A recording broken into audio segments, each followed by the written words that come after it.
daughter is much older than mine, but you can't, like, I wouldn't even consider going to brunch because it's like that's either nap time or some other time. Going The out to last a thing I want to restaurant do is is basically you're like Vietnam. yeah. Oh my God. Yeah, Well, no, we can go for breakfast. It's funny because if it's like it's like trench breakfast warfare. time, well, if you put food in front of him, he'll eat. Like he'll sit there and eat, and you can then eat in peace. But if you are trying to do something else, God help you. I What mean, does You haven't played it. what does baby Schnaps's diet consist of? I'm thinking like crepes and like smoked salmon, well, the fun. I like a mean, like a Charcuterie. bung and a blintz. Caviar. sure. I wish we could do charcuterie. He will eat pretty much I anything. bet you He'll do. try anything you put in front of him. He might not actually eat it. He will spit a lot of stuff out. Yeah, gross. You haven't lived until you've heard Joe sternly talk to his almost 4-year-old daughter. Oh my- How hard was it not to hysterically laugh? It's a very different Joe than you're used to. I like had to look away because I Stop knew it! if Stop it! I knew if I looked directly at. Well, the other thing is like when a kid's acting like a shithead, you're not supposed to laugh at it as the person who's not their parent because you're not supposed to encourage Right. it. But man, she is fucking funny. She's super well behaved. She is adorable. And out of her goddamn mind, but she's so funny. And she definitely did something that I knew Joe was gonna get mad at her for, and I was trying hard like not to laugh. Yeah, we went to Revolution Brewing, which is a little Chicago brewery that just happens to be right down the street from me, and it's fucking awesome. Cool. Yeah. Mandates. Mandates, man. Joe and I go on. We don't get to do them as often as we like, but when we do them up. John, speaking of mandates, Mm-hmm. I have mandated that you sell more things. Well, the business is always bustling here at Bloody Good Heart. That was a segue and a portmanteau. Just Uh, want you to know that. Oh my god, so good. it was several things in one. Carry Thank on, you, for fine sure. So yeah, we as a lot, hopefully a lot of listeners know, God, it's been like a year and a half now. We designed our own T-shirt.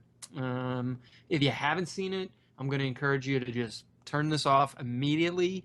Go to our website, bloodygoodheart.com. Click on the link for the T-shirt store, which you will see very prominently displayed at the top. But to Eric's point, we're not just selling one T-shirt anymore. We're actually working with TeePublic, which is the site that we listed our design through. They reached out to us.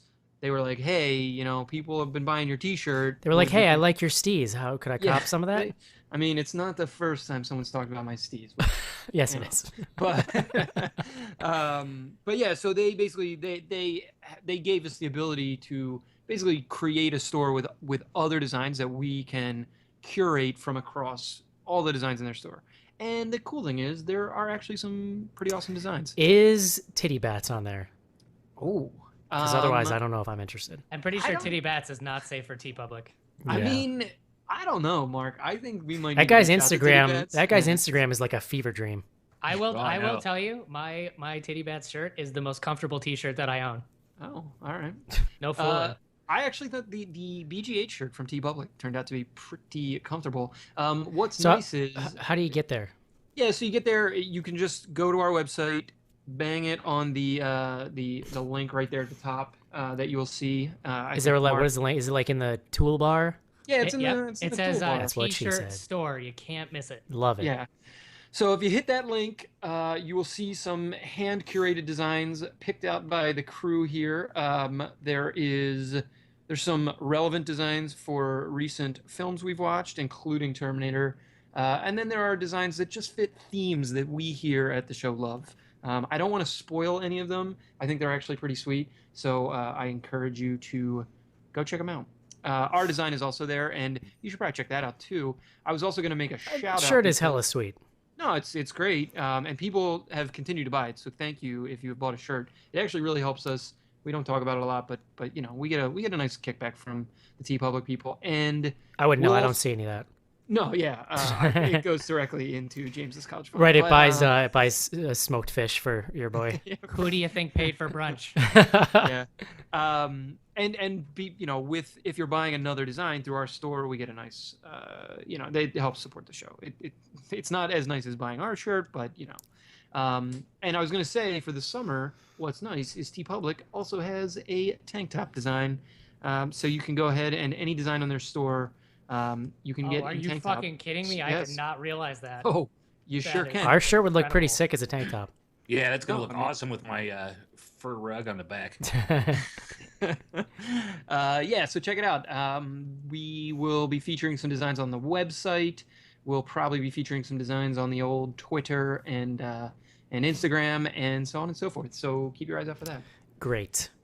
That's just great. Casey, Yes. quickly tell me, what is CeCi's Book Club? Where can people find it? How do they get involved? Etc. CC's Book Club is a monthly venture on our subreddit. You can find it at reddit.com/r/bgh. We have the links out there on the site as well. Every month, the readers and the people participating vote on a new book, and then they read it, and they go through and discuss it in chunks. She breaks it down so it's manageable and everything, so it's pretty handy for you guys out there. And if you feel like you've missed the boat, got started too late, fear not. You can jump in anytime you want because CC is quite friendly like that.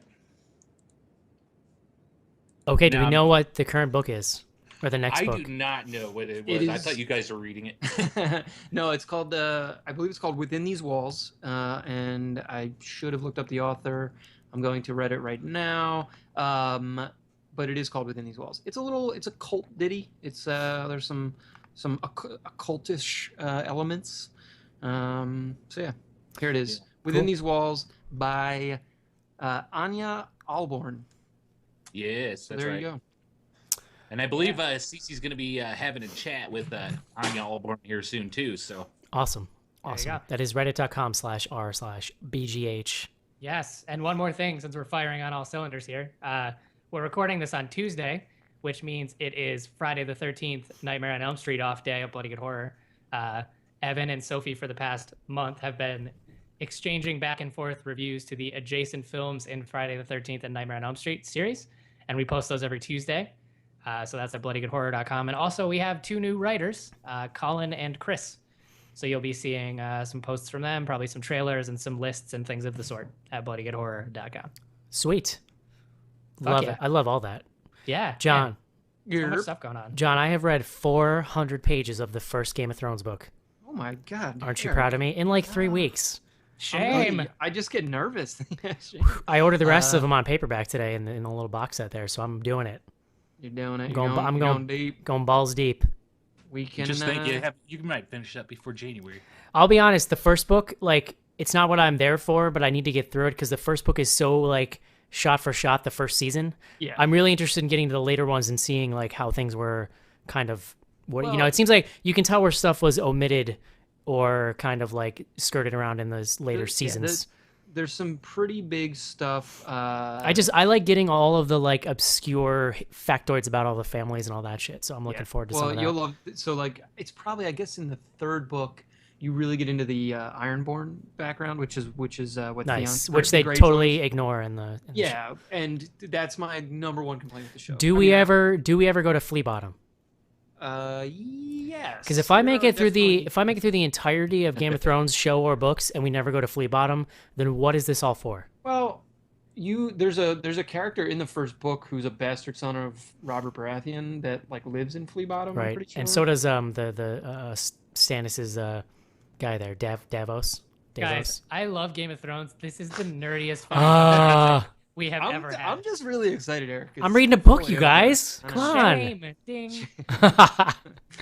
So good. All right, guys, it's time. Let's talk about Terminator Genisys. You don't say affirmative or some shit like that. You say no problemo. And if someone comes up to you with an attitude, you say eat me. And if you want to shine them on, it's hasta la vista, baby.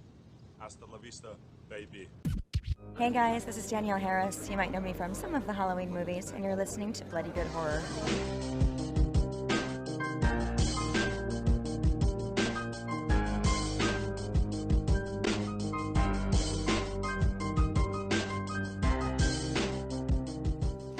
This is it, Jennifer. Your big break in TV. Fuck the prime time, bitch. Main feature. We're back here on the show. John, Ow. Duke University. Home of national championship basketball team. Yeah. What of it? What was your degree again? It was like literature or something? Mm-hmm. Yeah. You probably read a lot of books for that. Yeah. I mean, I was supposed to read more than I actually did read, but yeah, I read a few. Yeah. I bet you read Cliff more than I did. Notes. You Yeah. cliff noted it. Right. They did not have cliff notes for many of the books that I supposed I to. skirted through college like at a perfect time where like teachers were aware of the internet and what you could do with it, but they weren't totally keen on like figuring it out. Let's say that in a broad sense. It was basically like I think Like there weren't sites you can go to like you can go to now and just plug in like a paragraph of paper and have it tell you if it's plagiarized. That's like, exactly what I was gonna say. Is like yeah. they didn't have those programs yet. It might have been our senior year that they were, because I think we were the same year. They like basically started coming out. I didn't plagiarize so much as like made up sources, let's say. Yeah. Not made up. I massaged sources, let's say. Let's say massaged. Hey, speaking of college, I threw this at Joe earlier today on Twitter because he made a crack about his multimedia degree. But I had a degree in computer information systems, and it fits in with the Terminator Genisys stuff too, because when I graduated in college in '96, we found out I was working in the same job I'm in now. I just started there right as Y2K hit, and I was working with my best friend who you guys, we got to change all the 9s to zeros. No, we found out that the professor that taught us all of our computer knowledge was one of those people that he quit his job at the college we were at, packed up his family, and headed out to the mountains for Y2K because he thought for sure it was all going to burn. That's delicious. Yes. I love that. That makes me confident in my knowledge base. Fucking Y2K, man. Didn't work out. You know, I was pretty sure nothing would happen, but if it did, I was real drunk, so I figured at least I was having a good time. John. Oh, Lord. Yes. It's time, buddy. Please bring us the word of the day. Give it to me good, buddy. Yeah, I really thought you just wanted to hear about my college experience. That's all I ever want to hear about. Today's word is Genisys. Spelled appropriately. How's it spelled, John? Genesis. By the way, someone might want to check my video game thing because I am 100% positive I spelled it wrong on the site and YouTube. I fixed it on the site. Thanks, buddy. I fixed it. Who would have guessed the Y? Who would have guessed the Y was at the end? I'm pretty sure I did. I should now double check that. It's GINYNYSY. See, it's sci-fi. See, Siffy. Yeah. So Genesis, it really only has one definition: the origin or mode of formation of something. And you know, it's surprisingly not that much here for origin. It just comes from the Greek. Well, it's pretty old, right? The Book of Genesis. Yeah, I think that name was probably added. You know, they who the hell knows? But they at least give the date of the word Genesis as early 17th century. So, all right, thanks, buddy. Yeah, true story. If you Google search the word Genesis, the #1 result is Genesis the band's page on Wikipedia. Of course. What else would it be? That surprised me. I don't know. Their GeoCities fan site. That would actually be way better.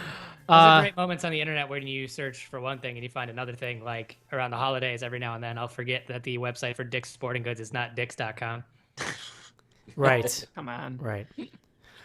I just like every once in a while when I remember that Bucky's power plant exists, and then I go visit it, and it makes me happy. Oh, I can't believe that's still real. Hashtag Bucky for life. Well, now it exists on one of those GeoCities sites that has cached everything. So it still has like broken links to web rings and like crazy shit.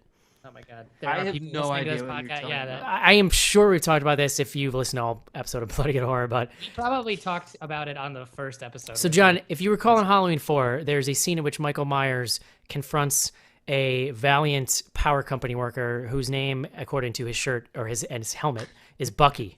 Okay. And he throws him into the power grid of the town and takes out the power to the whole town. At some point in like the late 90s, early 2000s, I became aware that somebody had made a GeoCities site dedicated to Bucky and his bravery. And it was all about Bucky. It's called Bucky's Power Plant. If you Google it, you can find it. And it's amazing. You got to check it out. Complete with like terrible 90s animated GIFs of him being thrown into the power thing. It's so good. All right, John.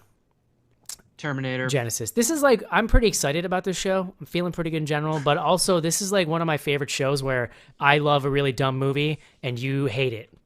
Well, and I have no real grounds to defend it, but I just really I always enjoy these shows. So I thought you were just getting excited about the prospect of John having to synopsize this because I'm pretty John, you act as if like any of our regular listeners could not have guessed that you were not going to like this movie.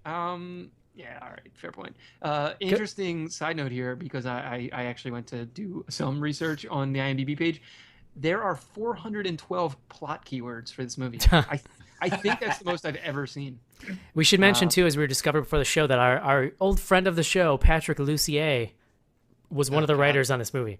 We're gonna have to get into that. Is he not of My Bloody Valentine 3D fame? Yeah, and Drive Angry. Oh, that movie is pretty good. Yeah, Scream 2. Drive Angry was pretty good. I have a Drive. I'm gonna side Listen, with Eric on I still Drive have a Angry. Drive Angry keychain that I immediately went and bought off of eBay after I saw that movie because I liked it so much. Was Lewis on that episode? Yes. I seem to remember him like really hating was it Amber Heard? There was some weird. He was like not okay with her. Yeah. It went to some dark places. Yeah. We went there. So the other writer on this, and then I will actually talk about the plot synopsis here. The other writer, it's Patrick Lussier, and then someone named Leda Kalogridis. Right. So okay. I think it's a woman, actually. Unclear. That sounds like a lady name. No, it is. It's a woman. Previous screenwriting credit was 5 years ago for a little film called Shutter Island. Oh. All right, John, let's do it. Dive in here. Oh, Give me the deep dive on Terminator Genisys. So, Genisys isn't just a clever pun. I don't know what you want to call it in the title. This movie actually sort of does go back to the genesis of the Terminator franchise, where we open with John Connor fighting alongside his buddy Kyle Reese in future the future times. Yeah, it's like Terminator. 20... Like think the opening monologue of Terminator the original, but played out fully. It's 2029. Is that the year? It's something 2020 like that. something. Yeah. All right, so 2020 something. They are fighting, and they are arriving at the sort of final battle with Skynet. The human resistances. They have this sort of dual plan where they're going to go shut down Skynet, like sort of main base, where the mainframe. I don't know, Casey, is that what we call it? The mainframe? Sure.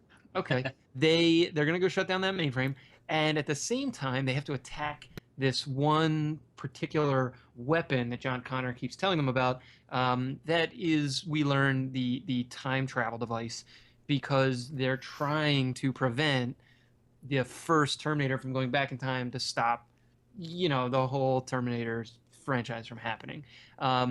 They fail at doing that, even though they do win the war. And so we then see John Connor send Kyle Reese back. So it's essentially the beginning of the first Terminator. So what? Yeah, I had just watched the original Terminator because Netflix had it kind of prominent on their site on Friday morning that I had off. Me too. Yeah. Well, no, literally, I was like too lazy to even make breakfast, and I sat in front of the TV and I was like, oh, I could watch Terminator.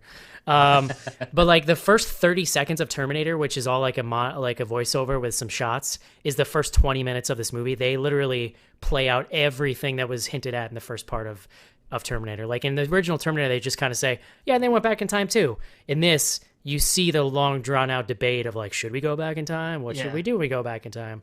Let's get naked and hug now, because that's not weird. They're in this like future time. It's probably like, it felt like 20 minutes. Maybe it's a little shorter. I did think they did a really good job in that part of like nailing the 80s future. Like they hit the aesthetic from that first movie. You know what I mean? Do you think they were trying to make it seem like the yes, future because if you go back to the last movie, they did like a prequel thing where they didn't quite do it well. Well, it's you're talking Terminator Salvation, like too right? glossy. Yeah. The McG directed 2009 Terminator. Yeah. No, they especially if you had just watched the first movie, they actually nail so many neat little visual nods in this movie that were very. Let's save it for the discussion, shall we? Don't take that tone with me, Schnars. So let me at least try to get through some of the plot here, because this is where it gets a little silly. So Kyle Reese, played by Jai Courtney, goes back in time. He is Shirane. Yeah, all he knows is that he has to find Sarah Connor and protect her, because because John Connor was told by his mom that that's what she had to do. Endless loops, time is a flat circle. Time is a flat circle. Oh man, how did I not pull that soundbite for the show? God damn it. Here we go. Where you guys dropped the ball. So Kyle Reese goes back in time. He immediately is attacked by a T-1000, so the style from the second Terminator CGI movie. Arnold. Yeah. Yeah. No. Oh no. Okay, you're talking. Who is that guy? it's I don't know what the actor's name is. Byun Hong Lee. Okay. Is He's kind of he's kind of awesome, I thought. Okay, we'll come back to him too. Come on. I mean, all right. You didn't think he was good? I liked him. I mean, I just like he doesn't speak. I don't know what sort of like. Yeah, he's a qualifies- fucking Terminator. Okay, he was a fine Terminator. He terminated. He definitely there was some good. He had Terminators. fucking shiny spiky arms. He had trouble dealing with, a 20-year-old woman and a guy who had literally just arrived from the future. So okay, he's fighting this T-1000 in 1984. Amelia Clarke, playing Sarah Connor, of Game of Thrones fame, we should mention. Dragon boobs. She pounds into the T-1000 with a Mack truck or a armored car, picks up Kyle Reese and is like, get in the back. Okay, he gets in the back. She also, it turns out, has Arnold with her playing the cute, silly named Pops. Wait, was this before or after? It didn't before this happen. We see the two of them take out like an old school Arnie Terminator 2. Yes, that's true. Like all these, because that's when they had the whole redone young Arnie. all this shit just happens rapid fire in the first act. Yeah, so he basically well, he's not even old Arnold at this point. He's still like we'll get back to that, but like this is Arnold kind of looking like the Terminator. And she has named him Pops. Yeah, and he is fighting the very young version of himself from the original 1984 version. And I think that's the exact same scene where he shows up and then he runs into the like punk street toughs who are going to try and fight him, and he takes their clothes. But instead of that happening, he now has to fight this Arnold who is living in 1984 with Sarah Connor. You already lost me, and I saw the fucking movie. I know, right? So they pick up Kyle Reese, and now they're all sort of trying to escape the T-1000.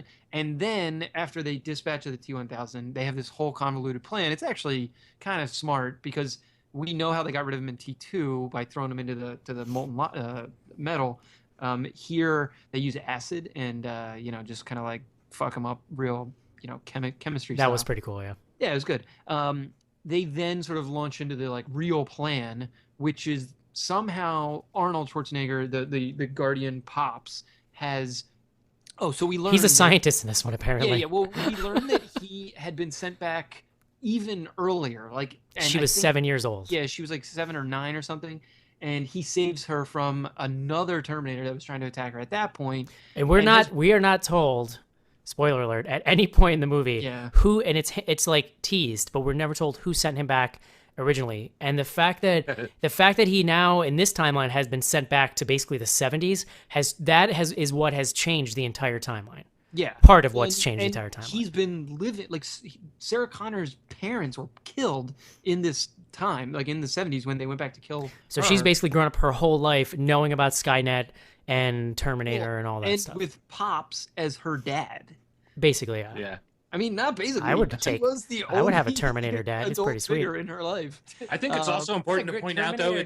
I was going to say it's also important to point out that at this point in John relating the plot synopsis to us, we're still only like 25 minutes into the movie. Well, maybe we're like 45 at this point, but I was yeah. just going to say that Terminator Dad is a great idea for a TV show. Spinoff. Bam. I mean, they did Sarah Connor Chronicles. They could do Terminator. Have any of us watched that? He's a dad. He's a Terminator. I watched it a little bit. Casey watched it? Okay. All right, so let me keep going here because let's accelerate it because I'd like to actually talk about the movie. All right, so then it's revealed that Pops and Sarah Connor have been building a time machine in 1984. By the way, spoiler alert, because we're now getting into like the plot of the movie. But this all happens still. We're in the first half of the movie. So it's half, yeah. Sure. Yeah. And so then they have this debate because Kyle Reese is like, okay, we really need to use this time machine to go to 2017. He knows because he has a hunch that is going to be where the new birth of Skynet. Well, he's having time dreams. Yeah, time he's dreams, having time dreams because we didn't even mention this, but right before he got sent back in time, in the beginning of the film, he sees as he's literally being transported through time, he sees John Connor be attacked by Skynet, by some kind of machine. Yeah, by Matt Smith, who he was just in something we just saw. I'm not going to remember now. No, he was in Dark Lost River. No, he's saying we just watched something with him. Yeah, we just watched Lost River for Sophistical, and he was one of the main characters in that. In any event, so we see Matt Smith attack John Connor. This has altered the timeline. So they're already like worried that something is going to fuck So- everything up. Yeah, so or Sarah Connor is like, we're going to go to 1997 because that in the original timeline is Right. when Skynet goes live, and she's like, we're going to stop it. Kyle Reese is trying to convince her that no, we actually have to go to 2017, and it's important because they can only go once. This is like a one-shot deal. Right. They basically like cobbled together a time machine, and it's gonna like take out the whole power grid of Los Angeles when they use it, so they can only do it once. Yeah, so That's kind of from the first movie. Like you can kind of only go one way. well, and I think the bigger issue is that they have a computer chip that they took from the T-800 that they killed in the very beginning, and that computer chip's going to get destroyed, and like you needed one of those to run the time machine. Right.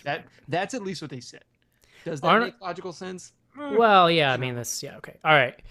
So let's stop there for now Okay. and go around here. Mark, Yeah. terminate me.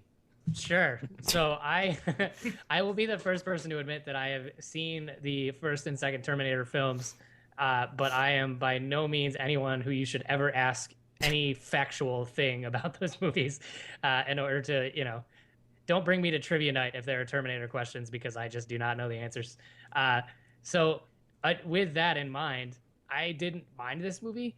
It is colossally stupid. Like it is so dumb, but Eric already mentioned this already. I do appreciate the attention to detail, like when they went back to the 80s, and it was a little ham-fisted in, dropping the kind of one-liners and, making the constant references about having to be like naked when you're time traveling, and like those things to someone who takes this franchise very seriously are actually, it might run the gamut between like, oh, haha, that's cool, Sure. and really off-putting. My challenge But to for them me- would be go watch T2, because I mean, T2 is an awesome movie that is super silly. For me, this is like an illustration in a 9-year-old's notebook of like just how, it basically is about that coherent.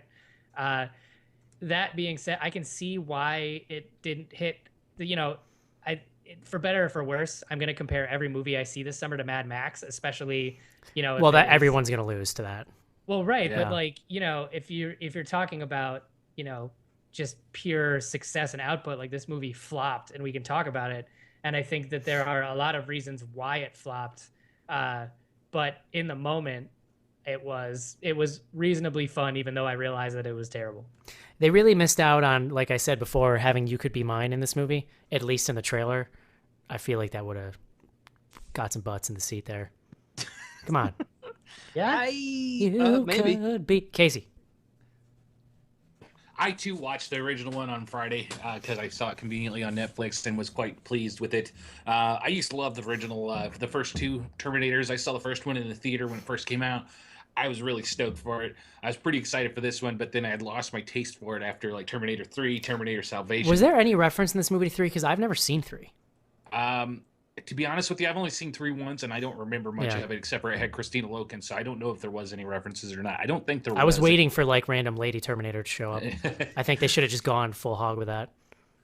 So I'm not surprised to say that when I got into this movie, the way that they've laid out this movie, I love the first half of this movie because they've done so much to redo the 1984 version of the film. So I got really into that because they had a lot of the same shots, a lot of the same scenes. They had the same hobo when Kyle Reese landed and all that stuff, and it was cool. But then once we got to the second half, things got really stupid, really convoluted, and it was, I gotta say, the action was kind of boring for me in the second half of the film. Mm-hmm. So, John, go ahead, John. I mean, Let I it all don't out, even buddy. know where to start on unloading because there's the further I get away. So I will agree insofar as some parts of this movie were fun when you were sitting in the movie theater. The problem is there's maybe 3 parts like that, and the rest of the movie was just atrocious. And this is a movie over 2 hours long. Let's keep in mind. It is 2 hours, yeah. With With a lot of exposition crammed into it as it is. ton of exposition. Well, I really didn't realize until I started talking about it. Most people who listen to the show realize I don't do a lot of preparation for my synopses. But you can't talk about what's happening in this movie without it's like you need 2 paragraphs just to summarize the basic action. But no, I think to Casey's point, the reason that this just really ultimately is a failure is the action is really, really poor. If you know, Eric, you mentioned go watch Terminator 2. I just Terminator mean no, 2 the action of Terminator 2 is unparalleled. Yeah. You have that argument.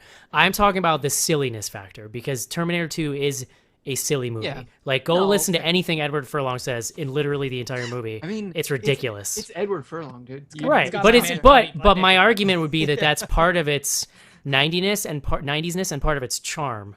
Yeah. And so Well, sure. you know, But like that's this movie also- is goofy, and it's in a lot of ways. I think I'm just saying it's not like the only movie that's also nostalgic. There's charm. even goofy shit in the first one too. Yeah. Well, James Cameron knows how to do that. Like he knows how to make a funny, like tongue-in-cheek-ish sci-fi action movie. You know, I think a lot of that kind of humor too, like I said, is some of it's nostalgic. I just don't understand. Like this movie won't age well because they're trying to bake in nostalgia from the outset. And Yeah, it just- that's fair. it's just going to be weird. Now, Like, what would somebody? I think that somebody who had never seen the other Terminators would be totally fucking lost in this because the one plot point that is never even explained is the fact that Kyle Reese is John Connor's dad. You know that because you've seen Terminator. Well, they but talk about it. They sort of talk about it, but they don't talk about. Honestly, if you go back, I know you're never going to watch this again, but literally, they start talking about it as if it's something we all know. And at first, I was just going along with it, like, yeah, of course. But then I'm like, wait, they never really set that up as to like. This is where my particular lack of expertise comes into play. I did not know that. I mean, I did not. And it's remember key that. to the whole thing. They did. For someone who did not inherently know that, they do kind of telegraph it enough. Like, what could the surprise possibly be? Yeah, So because even if you don't it's remember, a lot of, it's like you didn't tell him yet. No, I didn't tell him. Maybe you should tell him. You know Like, what? I did like the mating jokes from Arnie. I thought that was pretty funny. All right. Well, that's another point I want to Come on, Schnars, give me No, one well, thing. I was going to ask, did any of you guys, I mean, have you seen Terminator 3 Rise of the Machines? I have not. So I saw it in the movie theater. This made me want to. I don't know why. Well, I reviewed it. I remember it, reviewing it for my college newspaper, which is one of the reasons I've seen it. The Dookie? It's bad. It's definitely bad. I'm not gonna like try to tell you it's good. The only thing I will say is there's at least a couple action sequences in that movie that I remember. Maybe I just remember because whatever, I was fucking 19 years old and thought it was pretty sweet. But this movie has like there's not a single action sequence in this movie that I'm ever gonna wanna revisit. It's a little too. I will say the action for me is like a little too Michael Bay-ish in the sense of just like hard to wrap your head around what's happening and very over the top in a way that's like a little off-putting. If you go back to T2, what makes that so cool is it's just like a lot of really intense stunt work and wire work and like wire foo shit, and it's all very grounded in reality in a lot of ways. I think like probably the biggest mistake this movie makes, because I'll get to like my thoughts in a second. I can actually forgive a lot of the plot bullshit because I had fun with it, but to me the biggest mistake that this movie makes is over the top action that is so unbelievable it takes you out of the movie. And the one scene, which they literally were trying to sell the movie on in the trailer, is Arnold jumping out of the fucking helicopter as a missile. Yeah. I honestly think that scene in that trailer is probably responsible for more people not seeing this movie than almost anything else, because it is so fucking cheesy, especially out of context in the trailer. Well, You're just like, what am I even watching? We got to get through your opinions on this too, Eric. But we need to talk about the fuck up with this trailer too. It's big. Yeah. Well, I don't even know if it's what the director thinks it is, but I do think the trailer was not good. The one thing that I will ask as it pertains to the action, can anyone explain to me how the school bus flips over? Right. The drive shaft into the ground. Is that whole scene. Yeah, he takes like, he pulls something and down, but it literally and he flies pushes like it down 10 into the, feet think pole vaulter. Yeah. That's what he did. Because it's the drive shaft and yes. it's longer because I'm actually yes, it makes no sense. I'm more confused about how it perfectly hung off the edge of the bridge. Yeah. Yeah, and that's so. Yeah, I will agree with that. There's not a single action sequence, and I mean, action sequences in general, like trying to find the reality in them, is sort of a dangerous enterprise because you're pretty much always going to break them down. But there is just some goofy shit in this movie. It's good. Yeah, like, the action was not amazing, and maybe not in a good way, right? Yeah. And like a. So this is what I liked about this movie. I actually like this movie more coming out of it. Maybe I'm just kind of forgiving more as I walk away. The plot is ridiculous. But but the plot is my favorite thing about this movie, because at this point, you got to kind of go back to what happened with the rights to this franchise. I don't know if you guys remember this, but like it was sold off from the studio in like some kind of fire sale, like bankruptcy situation, and was literally owned by a bank for a while. And the last movie basically was one of those notable filmmakers. Well, the last thing was the last movie was born out of one of those things like we have to make a movie type of situations. Oh, or they like lose the rights. So this movie really has a feel to me like, all right, I'm not positive. It looked like is it Paramount or no? Yeah, Paramount doesn't even exist. Paramount. Do they exist? It's Yeah, New yeah. Line that doesn't really exist anymore, right? Yeah. Anyway, so like Paramount's back on board. They did make it with this weird like production company that I've never heard of, which is kind of weird.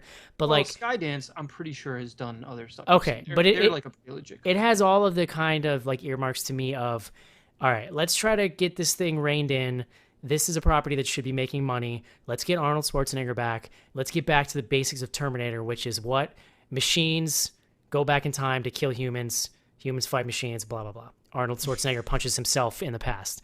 So what they do with the script, and the script is a mess, and it feels like a script. The site IMDb claims is written by 2 people. I honestly can't believe that's true because it feels like a tinkered with script. Okay, but here's what I love about it. It takes the concept of Terminator and cranks it up to the most absurd level possible, which by this point, the problem with each of these movies is that every time this story happens, it creates at least one time paradox. More like 1,000, right?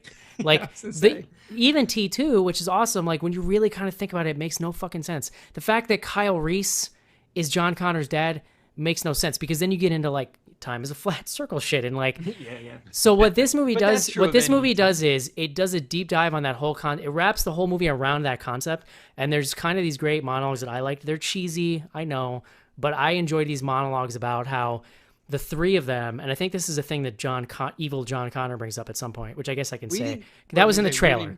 It was in the trailer, which is what we'll get to that. Spoiler alert. But evil John Connor at one point basically looks at Kyle Reese and looks at Sarah Connor. They're fighting each other, and he's like, look, it doesn't matter what we do, and he says it more evilly than this, but we are slaves to our own fate. The 3 of us are tied in this fate of time where Skynet is inevitable. It doesn't matter what you do. Humans will develop Skynet. Skynet will take over. It will try to kill humans. There will be a war. Humans will win. Machines will go back in time, and it will all start over again. And Skynet is a flat circle. And 12-year-old Eric Newell's jaw hit the floor. No, I'm sorry, dude. I really like that idea though, and they actually do a decent job of threading that throughout the movie because it keeps coming up. And then also they just like in every other movie, the time travel is kind of an afterthought. Like the movie opens and naked dude falls out of the sky, and that's the extent of the discussion of time travel. But in this one, it's like you're going backwards, you're going forwards, you're talking about the past and the future past. Like it's so absurd, but it makes sense at this point that this is played out so many times. I loved that. I loved the absurdity of it. I really did, and I can't apologize. I'm not going to apologize for it. You know what's funny? If you think about it, though, there is a conversation in this movie that takes place in the 80s, and they're arguing about whether to go to 2017 or I think 2007. 97. No, 1997. 1997. And it's so like hilariously inconsequential how all of it is. They could have been arguing about going to like 12 different years and it wouldn't fucking matter. No, hold on. Why did they travel to 3 days before the launch of fucking Skynet? Why not go, I don't know, 10 days before? Then you've got more time. Why not go 2 years ahead of time and kill the dude that programmed Wait. I'm gonna blow all your minds. Why wouldn't the machines go to when Sarah Connor was? Well, okay, never mind. They did. No, a kid. But like, when she was a kid. Why not go back to when her parents were kids? Right, like, kill her parents, kill her grandparents when they were getting off the boat from like Ireland or whatever. Just kill all the cavemen. Kill all the Irish, just wipe them out. No, well, the thing about Skynet is they can't go back far enough that they would impact the development of Skynet. Whoa, that's deep. Nice. Yeah, right? This is why this movie is fucking genius. But right, none of the time travel makes any sense. So Eric, I have a fun movie for you sometime. It's called Time Cop. The time travel thing is amazing. Before we go more into like I guess this. Yeah, because I want to swing into the third act a little bit. And didn't like. I just want to bring up. There's an article on Grantland about how this movie just fucking flopped, just totally straight out flopped. I'm kind of surprised that like people just don't, even if it's bad, want to see Terminator. That's surprising. We have some questions in SBGH that we can kind of talk about it more, like its value as a property and kind of Arnold Schwarzenegger's value as a box office draw. But one of the things that the Grantland article brought up, which I thought was a really good point, is that once you introduce this crazy level of time travel, the movie becomes completely inconsequential. Right. Like when you set the precedent that you don't Everything can give be a shit erased. about any right. And again, not to go back to Mad Max, but like what made Mad Max good was that it kind of just it expounded on like something that already existed. It didn't go back and change too much history.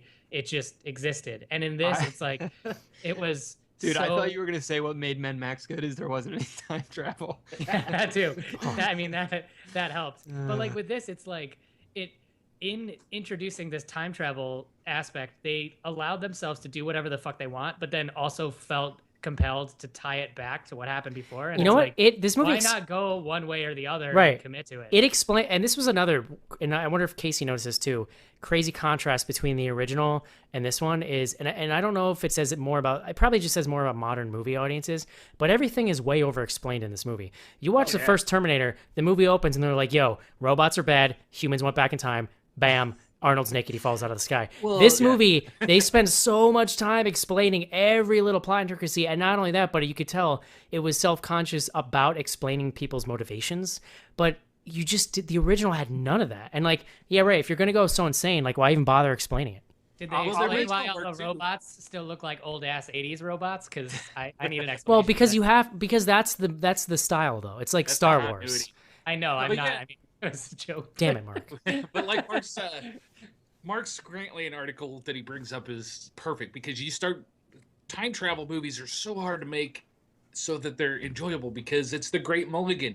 So like with the Grantlands talking about, you don't have to worry about anything because you know as soon as the good guys get close to winning, the bad guys get close to losing, somebody's gonna pop out from the future and fuck it up for them. Well, no, this is. I mean, the more general Yeah, point Bart? here about if you think about any time travel movie that is good or works, it's always small movies. So a movie like Primer, which Yeah. I think we've probably talked about on the show. Even there's a movie you guys we all saw it. The movie called Triangle. That's not really a time travel movie, but has That a movie lot is of the same incredible. elements.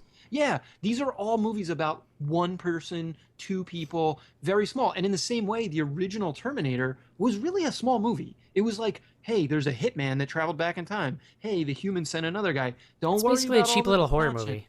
Well, exactly. And the difference here, and this is the point that the Grantland writer was making, is that as soon as it gets big enough to involve history and the world and like all this other shit, you're right. Now the stakes are so high that you have time travel as an out. When you're an individual, like when you're talking about a movie called like Primer, it's really like two people, and like when they're fucking up, they're kind of just like fucking up their own lives. But Yeah. when you make it small and consequential for them, the drama is there. Here, there's no drama because you're like, fuck it. Like they're just gonna travel back in time again later, you know. So Well, yeah, it's more It's simple like than it that has because- all of the consequence of a Disney ride, right? Like you know you're going to be Yeah. okay at the end, so you're never really worried about it. That has its Exactly. merits sometimes. I mean, that's why the original one worked though, because they brought the guys back.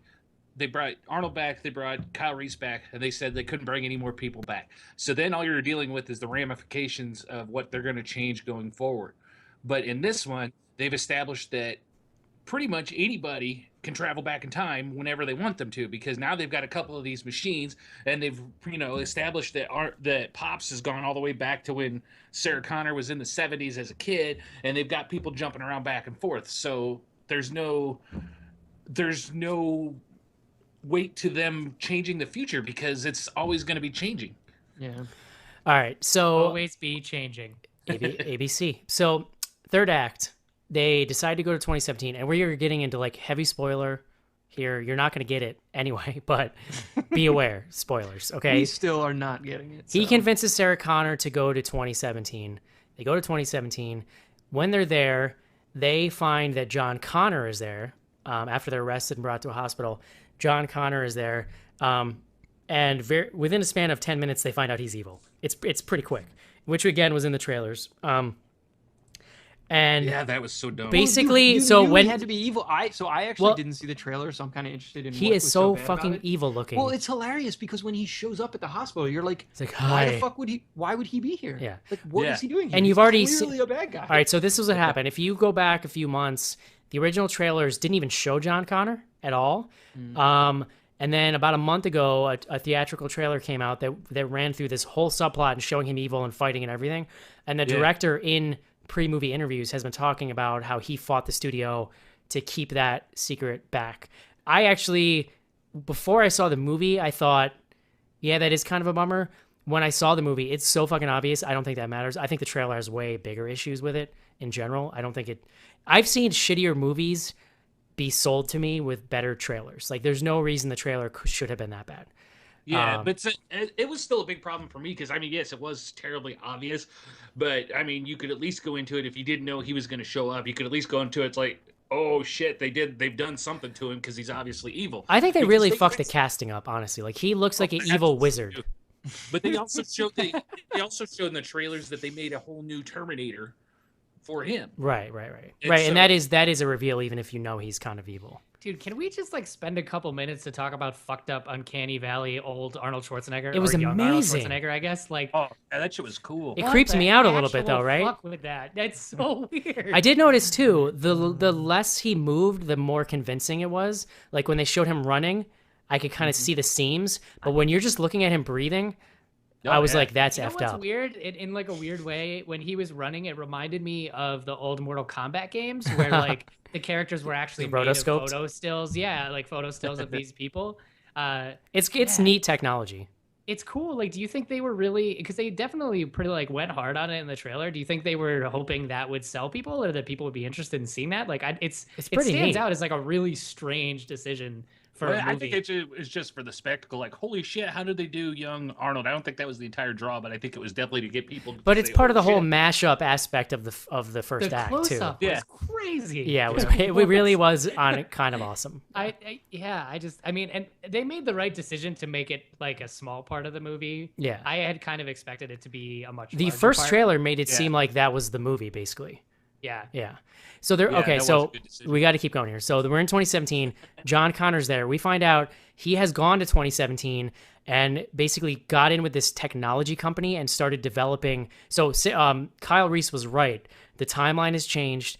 Judgment Day has not happened yet, but he is now working with this tech company who thinks he's just a genius who knows shit magically, to build not only the time machine, but also that's like their secret project. But their real project they're working on is this operating system called Genisys that is basically for phones, computers, tablets, everything.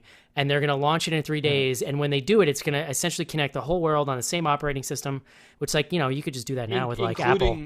Yeah, well, including the Defense Department. And the Defense which is Department. hilarious. Basically, this is going to be the beginning of Skynet. I was a little unclear as if like Judgment Day was supposed to happen right away, or if that was just the first domino leading to Judgment Day. I mean, Judgment Day, at least in the original sort of mythos of Terminator, is just when the bombs fall. So, Can we just say how awesome though? Like, not this, like Judgment Day as a name of a thing is fucking awesome. Oh yeah, I It is want to definitely state the that for first, the record. like, pretty sure they that's name- from the Bible. Right? Yeah. They name sequels for action movies so shittily now, you really can't T get better to than Judgment Day. It's like every, it's like Genesis. The day you're going to be Replica, or- judged. Like now they're just running out of correctly spelled words, so they have to just. So what it becomes is I also like this part where Arnie couldn't go back in the time machine because he had his arm melted off, and you have to be encased in living flesh or the time machine will destroy you. So he's like, I'll take the long way, basically. I will hang out for Terminator science. Well, they're in 84, right? So he's going to hang out for like, Yeah. what is that? It was 30 something years. Yeah, 33 So years. when they get to present day, he's there and he's old now. He's like gray hair, whatever. And he has been preparing for them. He's got this bunker. He's got weapons and all this shit. They meet up with And him. working construction. They need to, right, and working construction at the facility so that he can learn the ins and outs. Like, that's Hold on, smart, can we man. Can we talk about a couple things related to their bunker? Very, Because- very quickly. Amazing. First of all, this bunker is such a popular destination that it has several school buses full of children hanging around it. Yet he has somehow gotten access to it and filled it with guns. No keys. They then Dude, the kid destroy the is bunker. smuggled Filled it with guns. They destroy the bunker 10 seconds into getting into it. Like, literally Oh, yeah. 10 seconds later. Because John Connor somehow knows where they are and Listen, walks John- right into the place. John, nanomachines. And they've Oh, also yeah, got oh, an entire God. armory of weapons that they never even touch. They just get melted. I did No, well, like, 'cause I they did had the like, one gun that burned all the other guns. I did like the nanomachine effect. I will say that. That was kind of cool. Yeah. So, okay. Wait, sorry, one more. God damn it, Can we Mark. talk about how criminally underutilized J.K. Simmons was in this movie? Yeah. Ugh. That is I exactly- thought at first that J.K. Simmons was going to be a bizarro version of the Doctor. until like that was the one thing I was missing. I wanted to see the Doctor in this movie, but as a believer for Dude, whatever reason. So just to be clear, his trajectory is a homeless person, right? What? Wasn't he the homeless guy? No. He was the cop. He was the cop. No, he was the cop that they save his life in the department store. Mark was so confused. I thought it was the homeless guy from the 80s. Well, no, But he didn't have pants. no, he is pretty good, and I like his lines He said in this. My hair was longer. The Dude, homeless guy but had listen, long hair. he sums up the whole script though when he goes to Sarah Connor in the hospital surveillance room after everything's blown up, and he's like, "Look, I really want to believe you," because he's in it. Like he saw the Terminators in 1984, so he spent his whole life like researching this, and he's convinced this is happening now. So, and he happens to be there. It's so fucking complicated. But he goes to Sarah Connor. He's like, "Look, I want to help you out. I'm pretty sure I'm on your side. I just need you. I know this is complicated. I just need you to explain it." And she's like, "We're trying to save the world." And he goes, "Okay, I can get down with that." And I was like, there you go. That summed up the whole movie right there. All this bullshit doesn't matter because it's just silly. It's just a fucking action movie. We're saving the Say world. that the whole basis of the movie is come with me if you want to live. Yeah, exactly. So, okay. So the plan is they have to get to the building before this operating system launches to blow the building up to destroy the operating system because apparently in 2017, nobody has offsite backups. Nobody has the cloud. Look, it's 2015 now. We have the cloud. The cloud is here. Also, And everybody's still got their nose in mobile devices. John owns in the cloud. 2017 like they do now. So Every single billboard is also a countdown to Genesis. So that is like pretty That was hilarious. ridiculous. The scene when they pull back from the city and there's just these live countdown Genesis billboards everywhere. And it's unclear like why once John Connor figures out that's their plan, why wouldn't you just release it into the wild early? But then they kind of try to like write that out by saying that it's not ready yet. It's still like developing, but that it doesn't make it. I mean, listen, no, as a developer, that makes sense. You work on shit right until it goes live. Sure. yeah. Can I say though, I did like that they personified Skynet. Yeah. I thought that was kind of a neat he idea. should have been a bigger part of the movie. Sure. That gave me kind of Bioshocky vibes because that's like a thing that You could have replaced a lot of the happens to John be a Connor bullshit with Skynet. You could replace all of it. If they would have had Skynet come back and trying to save his own ass, I could have bought into it. A lot more than I could with this. Yeah. Fuck, man. It's just like, And just for the other fans out there, I will say though that because Skynet's played by Matt Smith, who is the Doctor Who, and I know that I'm the only one that got the weird vibes with this, but Nerd. When Kyle Reese gets sent back in time, you see Matt Smith standing down there. So there's that whole little nerd moment of, oh no, the Doctor's watching him go back in time. So sorry, I had to get that out. Push up your glasses. so we also haven't talked about Amelia Clarke a lot, which bless her soul, she is not good in this movie. Wow.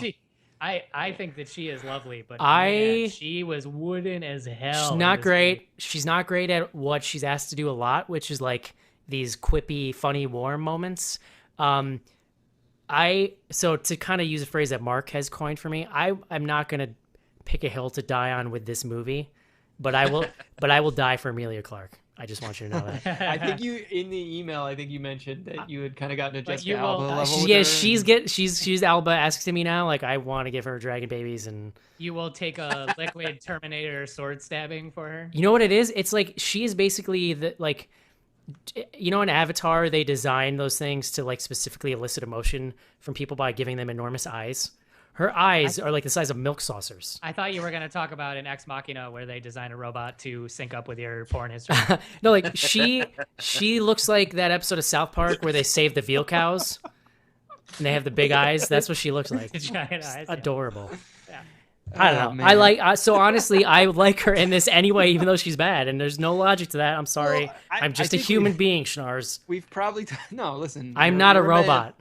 You're a man. You don't have to defend yourself to me. Sure. But I don't think she's great on Game of Thrones. I think she's serviceable. You shut your whore mouth. And this like put her even more into the spotlight, and it didn't go Where super. were the goddamn dragons? Yeah. How do you feel about Kyle Reese? I thought he was actually fine. He and He's not given a lot of great material to work with. no, but I'm trying to think. He's been in a bunch of other random shit. Square that- jaw stoneface? Yeah. Yeah. He's gonna Yeah. be in Suicide Squad. Like, look, he's to me, it's just a lot of eye candy in this movie, male and female, both sides. Like, Arnold carries this fucking movie. He Like, really he's does. yeah, he does. The No, only, I he's- mean, you know, with good reason. And he's not really doing shit. No, he's got these like one-liner idiot And his smile. Yeah, not even jokes. it's the throwback one-liners and that stupid fucking smile. Classic.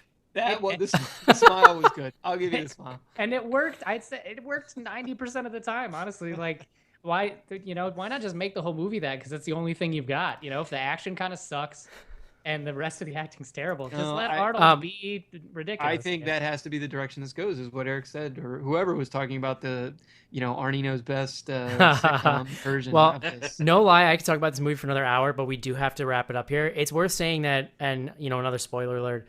So they win, but they're now in 2017. We meet like child Kyle Reese at some point, because he exists on two different timelines now. Because well, I don't know why he did, but she is the reason why he knew to go to 2017, right? No, well, so wait, what? She tells the baby Kyle or the kid Kyle Reese the thing about like go straight and blah blah blah, and right. that's how she knows in the beginning to trust him to go to 2017. Exactly, but he is the one who tells himself that Genisys is Skynet, and like make sure you remember that, and that's what he sees in the alternate timeline. I guess my question is like, maybe they're just trying to advance the future, like make it so it better this time. I don't know why when I was time traveling, I found out that Finkel is Einhorn. Although in the year that they're in, Genisys has already come and gone and is a thing of the, I hate to say past, but it doesn't really matter. Genisys is not a thing anymore. Like, okay, yeah. I don't know why they had to go seek him out. Well, but they do make a point over and over in the movie of saying that these things are just inevitable and they're going to keep happening. So, but then Genisys is, well, whatever. Anyway, but the bigger point about the end of the movie is that basically, happy ending, they literally ride off into the sunset, the three of them, and there's a voiceover about, well, we didn't learn everything, including the one thing you want to know the whole movie, which is who sent Arnie back to when she was 7. But we'll figure it out as we go, and they're riding in the sunset, and like they were trying to set this up for a franchise, like in new movies. I don't think are going to happen. It's kind of a bummer. I would like to see the bigger mystery, I think we can all agree, is why a gigantic public tech company didn't have some alternate data center to back up any of this work. Well, they went with the core of their business. They went with the ultimate throwback, which is just everything fucking exploding, completely ignoring the reality that everything is so different now. You know, like it would be scattered among millions to billions of computers. Like in T2, when the plan is like the plan with T2 is to explode physical things. Yeah. Like they need to get rid of the Terminator parts. Because it was 1997. Not to mention the fact that in today's technology that we have right now, he would be Skynet would have matured quicker too, because they'd use distributed computing.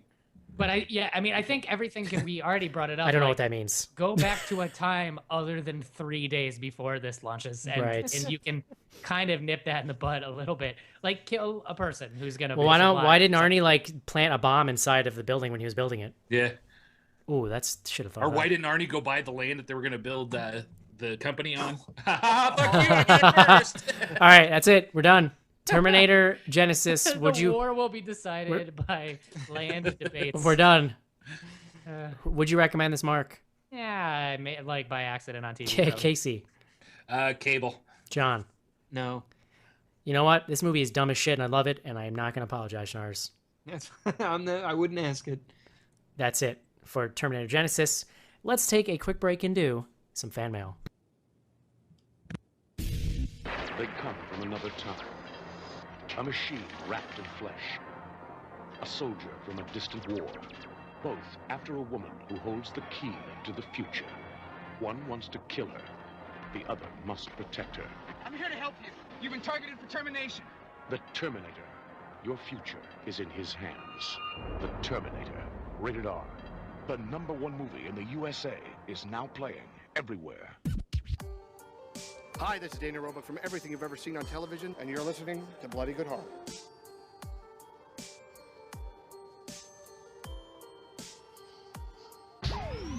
Send your emails to info@bloodygoodhorror.com or hit us up on Twitter @BGHorror with the hashtag AskBGH.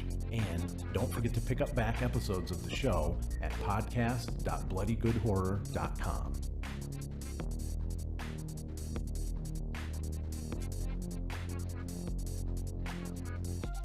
And we are back.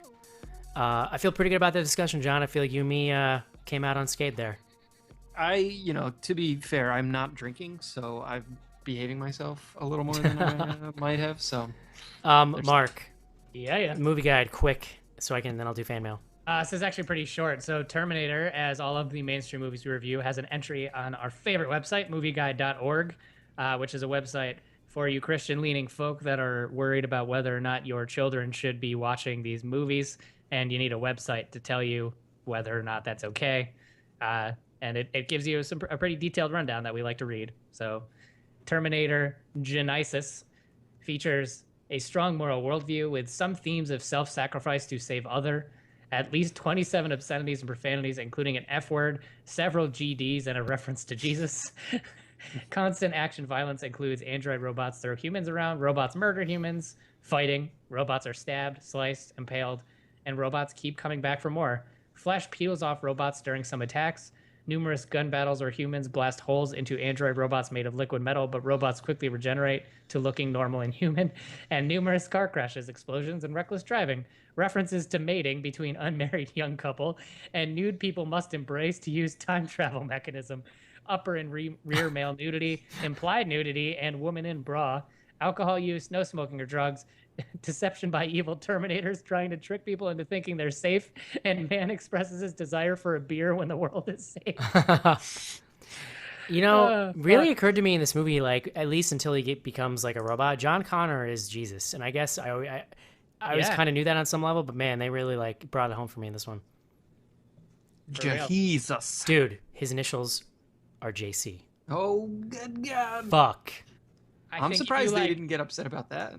If you remove most of the letters from Genesis and add a couple more, you get Jesus.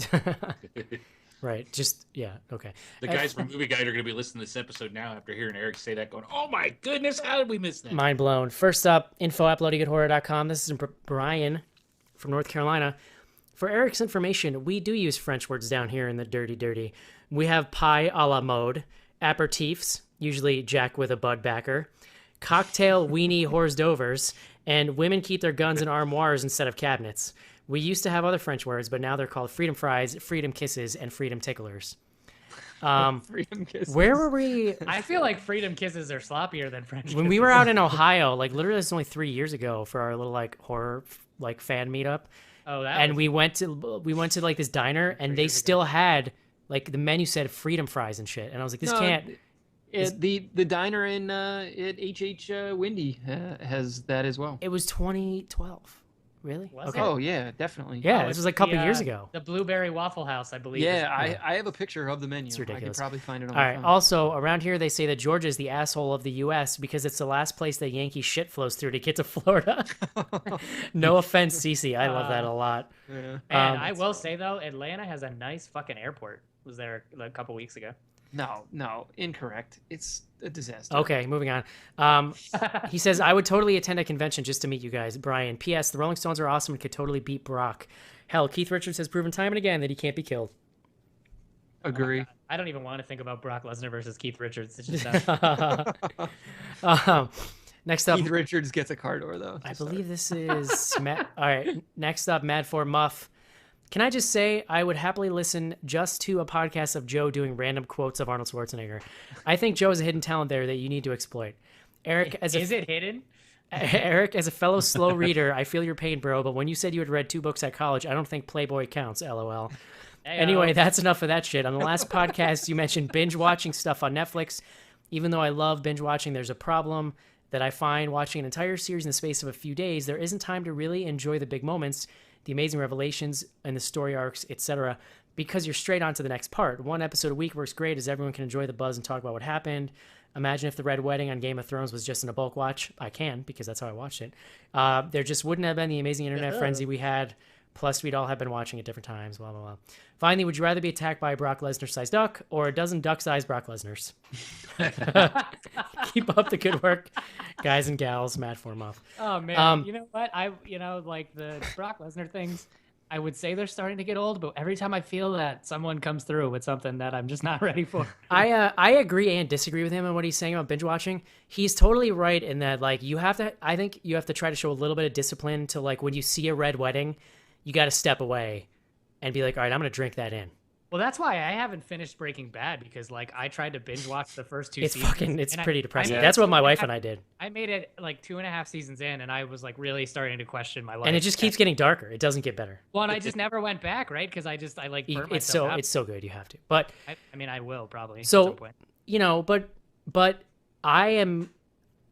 So this season of Game of Thrones was the first one I watched like in real time, and now I see like if I had seen the Red Wedding and then had to wait a whole summer, a whole year to see it again, that would be that's pretty rough. But right now, True Detective is proving to me why I hate watching shows when other people are watching them, because I cannot stand fucking having to like defend myself to everybody why I'm still watching the show and why I like it. Like the internet is being such a douche about True Detective, I can't even handle it.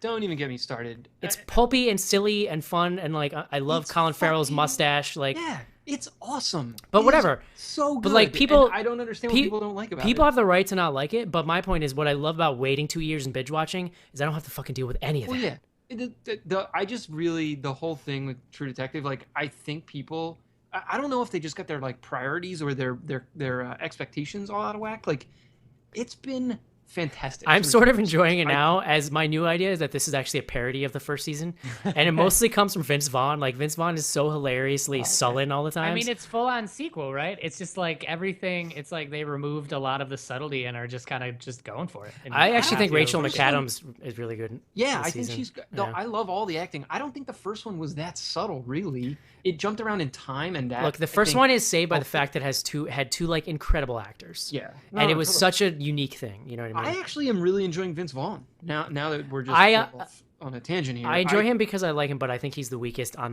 that ensemble. But I think for the character that he's playing, it's his like weird shtick, and even the like expectation that you have of him, almost like that scene in this most recent episode where he's like confronting all the like pimps and like gang leaders. He and unleashed stuff. the dragon. Dude, it was fantastic because you're kind of like, I don't know, he actually might just get his ass beat here, and you know, it goes another way, and you're kind of like, okay, all right, he's a sick man. So I think Mr. Muff here makes some really good points about Senor Muff, if you will. binge watching TV, and it's something like we all have to make that decision for ourselves. And I'm only watching True Detective and Game of Thrones real time because I don't want the spoilers. Like I actually am actively avoiding the like day after armchair quarterbacking stuff because it just sucks. It sucks. It sucks all the fun out of watching TV. Like I watch TV for an escape.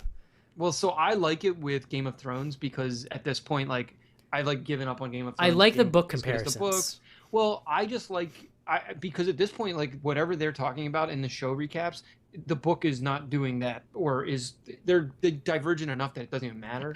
I don't know, dude. I'm pretty sure that the end of that season just spoiled a bunch of stuff that's going to happen in the books. That's my theory.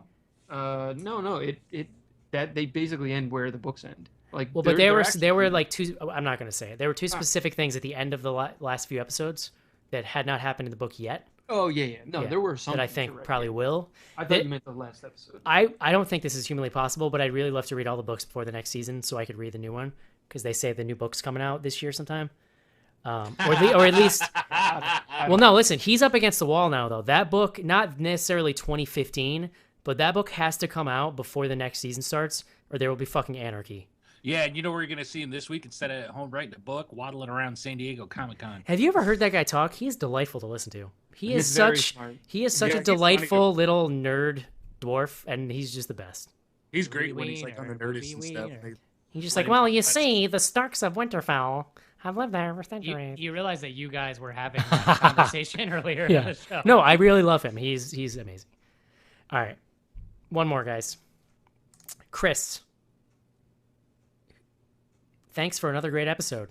The Maggie one. For me, zombies have become a lot like bacon. Humans ate bacon for a long, long time, and during that time, bacon was good. Then, sometime during the 2000s, someone decided bacon wasn't just good, it was the greatest thing ever, and they started putting it in everything. But just because bacon is tasty doesn't mean that bacon-flavored breakfast cereals and Mountain Dew Code Bacon are products that should exist. Wait, does Code Bacon actually exist? No. Probably in Japan. Sangria Mountain Dew does. In the same way, zombies have jumped Lucio Fulci's proverbial shark. Sure, Night of the Living Dead, Dawn of the Dead, Return of the Living Dead, all great movies, but what's next? Zombie sitcoms and zombie cop dramas? Chris from West Virginia. P.S. Arnold should have had a clause in his contract that James Cameron would direct him in all of his films. He's the only director who has been able to get decent performances out of him. Even when he was playing a cyborg, he was more human than in most of his other movies. Man, I think if James Cameron wasn't like all on the Avatar tip, he totally should have directed this. Is he making other Avatar movies? Oh, buddy. The next one's underwater. When is it supposed to come out? He's been making it for like 10 years. Yeah. I know. Like, I can't even fucking remember when Mark's like, Avatar yeah, came I out. remember when the first one came out, and here we are. All no, right. you know what? Commando is a sweet Arnold Schwarzenegger movie, not directed by James Cameron. I'm just going to throw that out there. But otherwise, Also, he's right. Good Twins? It's No. pretty good. I'm going to go with no. Pretty good. If I may submit to the wait. council. Hold on. And Total Recall, also not directed by James Cameron. True. Paul Verhoeven. So... All right, info@bloodygoodhorror.com's email address. Mark, bring it home for us on Twitter @BGHorror with the hashtag AskBGH.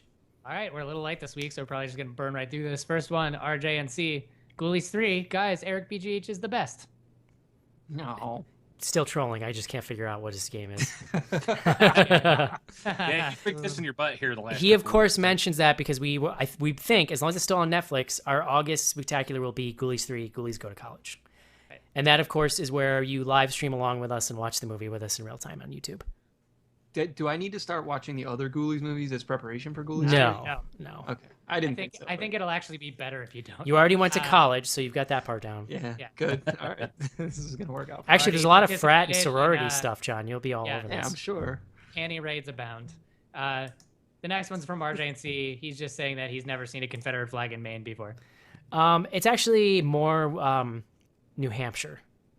But I have seen them in Maine. New Hampshire is crazy. It's a weird place. Can't you like run through the entirety of New Hampshire in like 20 minutes? What? I mean, like, No, New Hampshire's like a big ass pretty, state. pretty Or am I fast thinking of runner, Delaware? maybe. I'm just thinking Delaware. You're thinking of Delaware. Like when you're driving south, you pass Delaware for like 15 minutes. And Yeah, you're out of it. classic me. Always thinking of Delaware. All right, next one, Phillies Femme. Let the record show I thought Maggie was mildly interesting at best. Also, I don't know YouTube stars. Hashtag the more you know.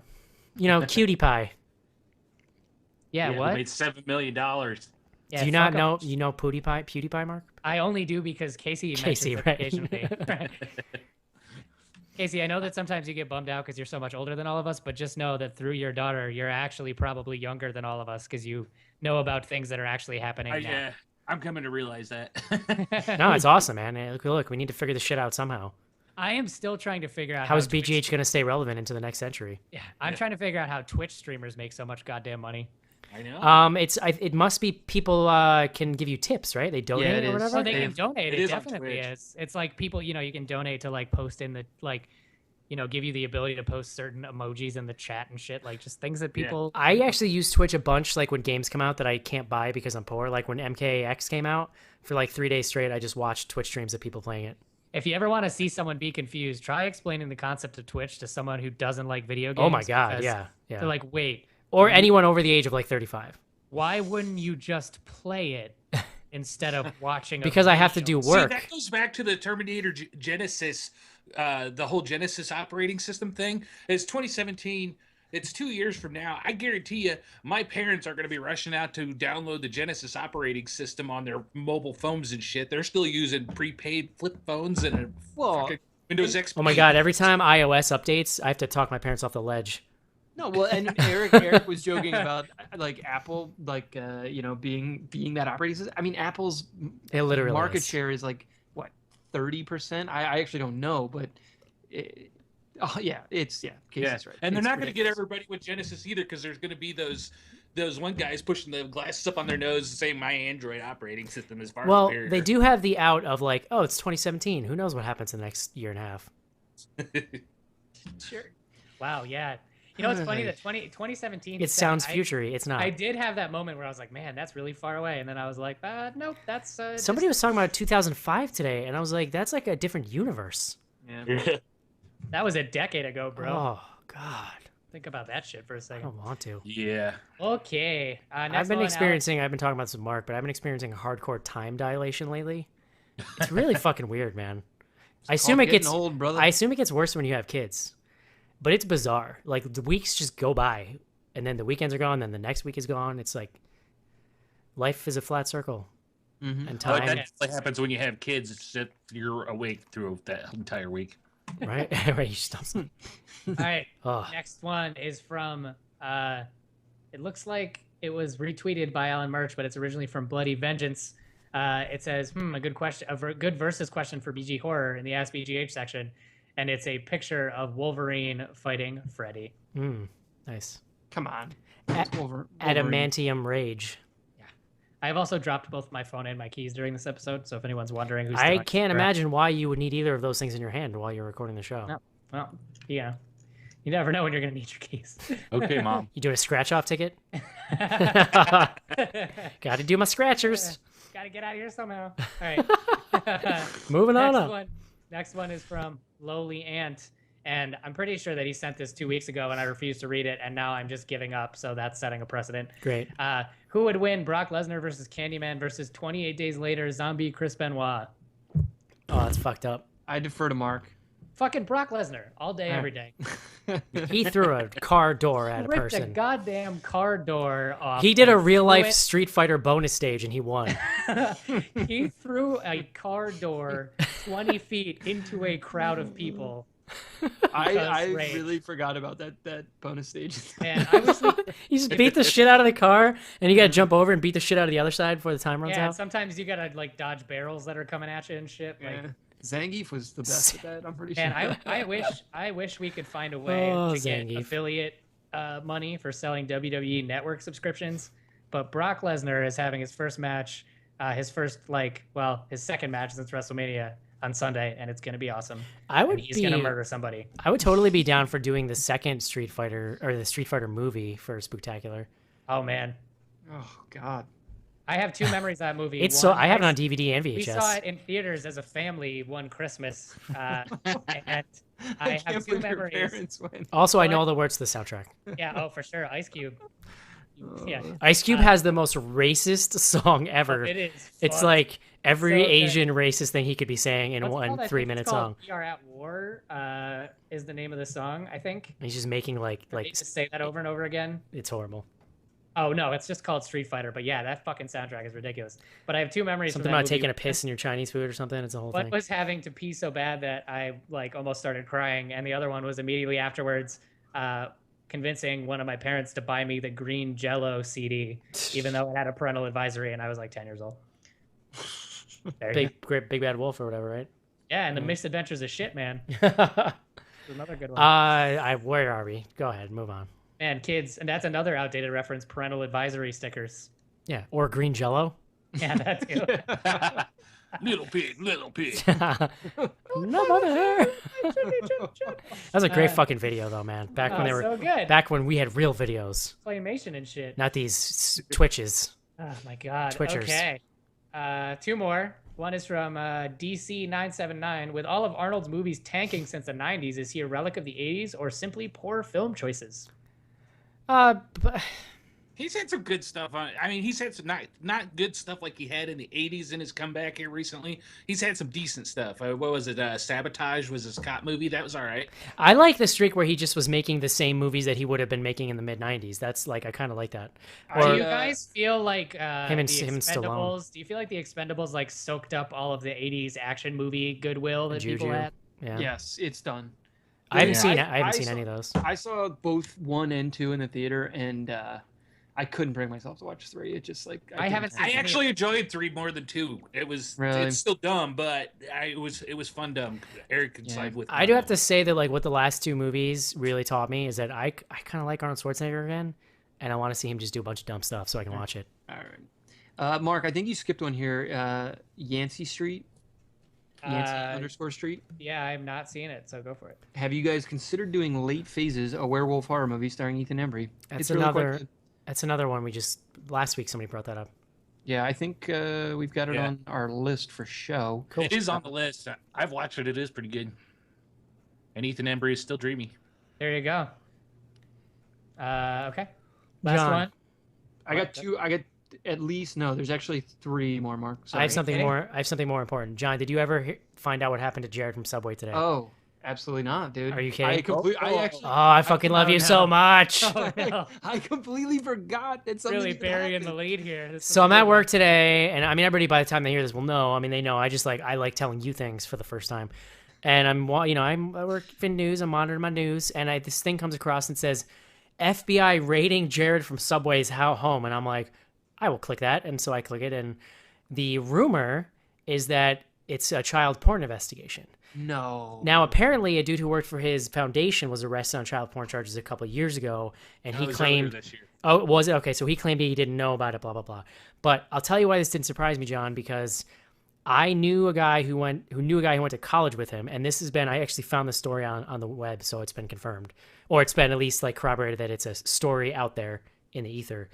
That the rumor was that in college, he had this massive porn collection that he would rent out to everybody on campus for $1 a movie per day.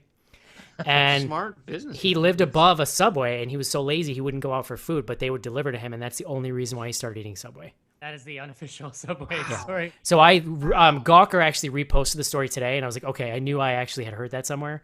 That obviously is not like the official investigation part, but he's he's kind of a creeper. Not that there's a jump between that and like child porn, but still.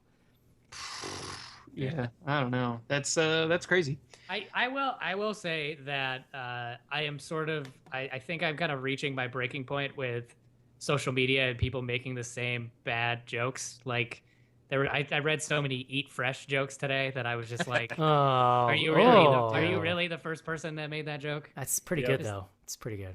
I mean, it's good. It's as good as that can be. Like just no good. Oh God, I'm reading all the details about what this guy who worked for him was in trouble for. It's no good. Dude, a kid I went to high school with got picked up for child porn. It was like in the local newspaper. My mom like sends it to me. She's like, hey, remember Listen, this guy? That sounds I like was something a mom oh, would do. Jesus. Yeah, my mom scans the obituaries just to have something to talk about with people. Oh, did you hear who Dude, died? I don't think I want to read this. Thanks for article. sending that link over Skype. Now there's an article called "What We Know About Child Porn" in my Skype history. Yeah, really. Thanks, bruh. That's the most exciting thing about the whole Jared story, though. Is this all took place like 30 miles from me? I didn't get to see bad cars. In good old Indiana. We've also just said child porn like a dozen times on this call, so I'm pretty sure it's going to get shut down anytime now. Now they wouldn't listen. real. If they were actually trafficking that, they wouldn't say that. We'd have like a code name for it. They'd be like, "Did you have those hockey tickets?" Yes, All right, I'm let's very stop excited talking about the hockey big tickets game. immediately. I've been hoarding hockey tickets for years. Okay, next one is from Dybach Miller. Why can't they make a good Terminator movie? I think that has been asked and answered in this podcast. I think so. Objection asked and answered. I think they have. Well, yeah, I mean, I can't even back that up. Waka waka waka. Yeah, I just like I don't know. It's not the right kind of nostalgia. Listen, I guess, at you this can't point. give it to some fucking like hump ass director who did a couple episodes of Game of Thrones. You got to give it to like a fucking action movie director. Is that what this guy did? I didn't. Yeah, even do that he's actually done it's a ton of HBO stuff in general. Okay. Seems to Alright. be his pedigree. It was all season 2 looked like Game of Thrones. Do you think Amelia Clark was like signed up and she was like, "You better bring in Ellen Taylor or I'm walking"? Oh, I didn't even make that connection. Yeah. Or maybe he brought her in. Yeah, there you go. They're bros. Next one is from Raynart53. Have you heard of the game Terradrome? It's horror movie villains in a fighting game. Yeah, it's yes, fucking we have. sweet. So, listen, I don't know if you're aware of this, but that game's been around for like 10 years. Yeah. Because I remember is sitting it in our licensed kitchen though? on our No, old... it is 150% not licensed. It's all unlicensed. They give it away for free. It's got like all the characters. It's like really well made, and it's not balanced super well, but the animations are awesome. It's all that old school rotoscoping kind of stuff, like and like figures. It's so fucking cool. Backgrounds are cool. It's called I've never played it. Terradrome. You can just search and download it for free. Yeah. Also, we live in a world where Jason and Predator are in Mortal Kombat X, and they both look pretty awesome. They did a really good job at that integrating. Really that good job stuff, with those, yeah. Okay, last one is from our good friend Charlie Gonzalez. Would the whole crew have bought an actual Terminator Sega Genisys console when they had they made them available for purchase? Yes. Of course. God, seriously though, I would have just made fun of Eric for doing like, how do you fucking include I understand that it's intentionally